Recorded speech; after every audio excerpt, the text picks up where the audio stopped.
मुखावर Shamsul Hasan Washington angle के साथ, और मैं अनवर इकबाल उसी जाविये के साथ। आज की खबर जो सबसे इंटरेस्टिंग खबर है वो ये है कि शी चिनपिंग ने, जो चाइना के सदर हैं, उन्होंने सऊदी अरेबिया का दौरा किया। उनको एक बहुत ही रॉयल प्रोटोकॉल दिया गया और जो खबरें आ रही हैं कि उससे अमेरिका नाराज है सऊदी अरेबिया से और सऊदी अरेबिया में रीअलाइनमेंट हो रही है उनकी फॉरेन पॉलिसी की। इस पे बात करने के लिए अनवर इकबाल से बेहतर कोई शख्स नहीं है। तो अनवर इकबाल साहब, आपका व्यू। भाई, इस पे तो सबसे जो मजे की बात है वो ये है कि यहाँ का एक मैगजीन है फॉरेन पॉलिसी जी, उन्होंने इस पे तबसरा करते हुए 2004 में उस वक्त सऊदी अरब के जो वजीर खारजा थे सऊद अल फैसल, उन्होंने वाशिंगटन पोस्ट को इंटरव्यू दिया और उसमें जब उनसे पूछा गया, उस वक्त भी कुछ कोशिश हुई थी चीन से ताल्लुकात बेहतर बनाने की, रूस और चीन दोनों से, तो उनसे पूछा गया कि ये क्या हो रहा है, तो उसके जवाब में उन्होंने ये कहा था कि सऊदी अरब और अमेरिका की मैरिज जरूर है, शादी जरूर हुई है हमारी, लेकिन ये शादी जो है कैथोलिक मैरिज नहीं है जिसमें आप एक ही बीवी के साथ सारी जिंदगी गुजार देते हैं। ये मुस्लिम मैरिज है जिसमें मजीद बीवियां करने की इजाजत होती है। अच्छा, मतलब 2004 की जो कोशिश है दूसरी बीवी की, वो शायद अब फल ला रही है। हाँ, और वो उसमें तो फिर यहाँ के अखबारों में हेडलाइन भी यही लगी कि जो उनकी जो मोनोगमस मैरिज थी जी, वो खत्म हो गई, सऊदी मोनोगमस मैरिज खत्म हो गई। तो इसके क्या मसमरात आप देख रहे हैं? मैं समझता हूँ मोनोगमस मैरिज तो खैर मुल्कों के दरमियान होती ही नहीं है। जी, मुल्कों के दरमियान मफादात होते हैं और मफादात के तहत ताल्लुकात बनाए जाते हैं।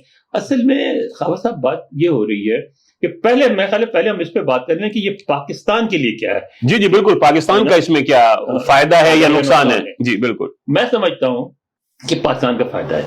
पाकिस्तान का इसलिए फायदा है कि एक जमाना था जब हम पूरे मिडिल ईस्ट में छाए हुए थे और हमारी बात मानी जाती थी और हमारे लोग ही जाते थे जॉब्स करने, छोटी से लेके बड़ी जॉब तक। यानी यहाँ तक देखें थे मेरे हमनाम डॉक्टर अनवर इकबाल कुरैशी, उनके जो सबसे पहले जो पॉलिसी प्लानर्स थे, उनकी मईशत बनाने वाले सऊदी अरब के वो थे। लेकिन फिर अब आप देखें ऐसी सूरत हाल पैदा हो गई है जिसमें हर जगह इंडिया हमसे आगे निकल रहा है और निकल भी गया। कई मुल्कों में कम से कम यूएई में निकल गया है। सऊदी अरब में हम एक एडवांटेज ये है कि हमारी ट्रूप्स वहां मौजूद हैं, लेकिन उसके बावजूद इंडिया इन्फ्लुएंस में शायद वहां भी हमसे आगे बढ़ गया है। उसकी वजह क्या है? उसकी वजह ये नहीं है कि अरब हमारे खिलाफ हो गए, बात ये है कि अरबों के पास क्या है वाफिर मकदार में? पैसे हैं। पैसे हैं सबसे ज्यादा, और तेल है। बिल्कुल ठीक है, तेल है और पैसे हैं। तेल के इस वक्त दुनिया में दो सबसे बड़े खरीदार, बिल्कुल सही है। नंबर 1 चीन है, नंबर 2 इंडिया है। जी ऐसे ही है। ठीक है, एक तो वो पैसे वो इन्वेस्ट कर रहे हैं, इंडिया में hundreds of billions of dollar invest कर दिए, और इन्वेस्टमेंट भी उनको पैसे नहीं देने पड़ते, वो तेल दे के पूरी कर। बिल्कुल बिल्कुल ऐसे ही है। तो उनकी मजबूरी है कि वो उधर ही जाएंगे, क्योंकि हम उनको की वो जरूरियात पूरी नहीं कर सकते। हमारा एक छोटा मुल्क है, ना हमारे इतने बड़े पैमाने पे इन्वेस्टमेंट हो सकती है और ना हम इस तरह इतनी ज्यादा मिकदार में तेल ले सकते हैं। तो कौन ले सकता है हमसे ज्यादा, इंडिया से ज्यादा तेल? वो है चीन। कौन उनसे ज्यादा इन्वेस्टमेंट के लिए अट्रैक्टिव है इंडिया से ज्यादा? वो चीन है। चीन के बारे में कहा, जितनी भी यहाँ फोरकास्ट अमेरिका में सारी मुखालफतों के बावजूद आती है, उसमें कहा यही जाता है कि चीन ऑलरेडी जो नंबर 2 है, वो अगर अमेरिका से आगे ना भी निकला तो दुनिया में चंद सालों के बाद 2 नंबर 1 इकोनॉमीज होंगी, एक अमेरिका की और एक चीन की। तो चीन का जितना भी इन्फ्लुएंस बढ़ेगा मिडिल ईस्ट में, उससे भारत का इन्फ्लुएंस काउंटर होगा।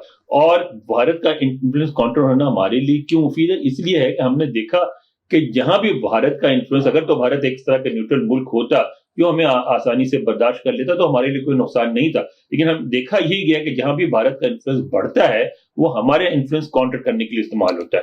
तो मैं समझता हूँ पाकिस्तान के लिए अच्छी चीज है। नहीं, बिल्कुल अच्छी चीज है। मैं ये भी समझता हूं कि जब चाइनीज जो हैं वो मिडिल ईस्ट या सऊदी अरब स्पेशली जाएंगे तो उनको डोमेन नॉलेज के जो एक्सपर्ट्स चाहिए होंगे वो पाकिस्तान उनको फराहम करेगा। तो पाकिस्तान को एक तरीके से एक रास्ता और मिल जाएगा मिडिल ईस्ट के अंदर अपना इन्फ्लुएंस बढ़ाने का, या कम से कम इंडिया का इन्फ्लुएंस कम करने का। बिल्कुल बिल्कुल, आप बिल्कुल सही कह रहे हैं। और दूसरी बात है कि हमें, मतलब ये तो हमने चूंकि एक मौजूद था इस हवाले से और एक जब जमीनी हकायक थे इस हवाले से गुफ्तगू की, लेकिन हमें जो है ना सिर्फ इंडिया के मुकाबले में नहीं देखना चाहिए अपने आप को रख के। यानी हम इंडिया का कोई वहां मुकाबला करने नहीं जा रहे हैं। बिल्कुल सही। मकसद ये है कि हमारे मफादात को तहफ़्फ़ुज़ कैसे मिलता है, हमारे मफादात फरोग किस तरह पाते हैं। तो मैं समझता हूँ चीन का इन्फ्लुएंस बढ़ने से हमारे मफादात जो हैं वो फरोग पाते हैं। اور اس کو امریکہ کیسے دیکھ رہا ہے انور صاحب؟ امریکہ میں تو میں نے آپ کو واقعہ سنایا شادیوں والا، لیکن اس کے باوجود وہاں اس پہ وائٹ ہاؤس بھی بولا، اسٹیٹ ڈپارٹمنٹ بھی، ان کے دفتر خارجہ دونوں نے تبصرہ کیا اور کئی دفعہ تبصرہ کیا، اور وائٹ ہاؤس نے بالکل واضح لفظ میں، ان کے جو جان کربی ہیں جو کسی زمانے میں پینٹاگون کے ترجمان ہوتے تھے، اب نیشنل سیکورٹی کونسل کے ترجمان ہیں، انہوں نے یہ کہا کہ یہ جو دورہ ہے وہ چین کی انہی کوششوں کا حصہ ہے جن کا تعلق امریکہ کے انفلوئنس کو ساری دنیا میں کاؤنٹر کرنے کا ہے، دنیا میں اپنا انفلوئنس بڑھانا ہے، تو ہمیں اس کے لیے تیار رہنا چاہیے، اس کا مقابلہ کرنا چاہیے۔ پھر یہی بات جب اسٹیٹ ڈپارٹمنٹ میں کیا گیا تو انہوں نے اس بات کو ذرا نرم لہجے میں لیکن زیادہ شدت سے اس کو انڈر لائن کیا۔ انہوں نے کہا یہ کہ ہم جو ہیں چین کے ساتھ، ہم کسی ملک کو یہ نہیں کہتے کہ ہم امریکہ سے دوستی کرو یا چین سے کرو، امریکہ سے کرو یا روس سے کرو، ہم کہیں بھی کسی سے نہیں کہتے، لیکن ہم یہ ضرور کریں گے کہ امریکہ کو ایک بہتر آلٹرنیٹو کے طور پہ پیش کیا جائے تاکہ وہ چین کے بجائے ہماری طرف آئیں۔ اور پھر انہوں نے ایک بہت اہم چیز کی نشاندہی کی، انہوں نے کہا کہ مڈل ایسٹ کے ملکوں کو اپنی ضروریات کی وجہ سے جس قسم کا تحفظ چاہیے، وہ تحفظ یعنی کیا ہے، وہ دفاعی تحفظ ہے، وہ ہتھیار ہیں، اور وہ امریکہ کی فورسز کی پریزنس ہے اور سپورٹ ہے وہاں خطے میں، تو وہ جو تحفظ ہے وہ صرف امریکہ پرووائڈ کر سکتا ہے، اور اس یہ حقیقت ہے امریکہ کے علاوہ کوئی اور نہیں کر سکتا۔ تو وہ یہ سمجھتے ہیں کہ ہمیں جو ہے نا اس ایک ایڈوانٹیج حاصل ہے، اس فیلڈ پہ ہمیں دفاعی تعاون اور بڑھانا چاہیے۔ اور آج جو بیان آیا ہے سعودی عرب کا اس کے حوالے سے، ایران کے حوالے سے، کہ اگر ایران نے نیوکلیئر ہتھیار بنا لیے تو every thing is of the table, پھر ہم پہ کوئی پابندی نہیں ہوگی۔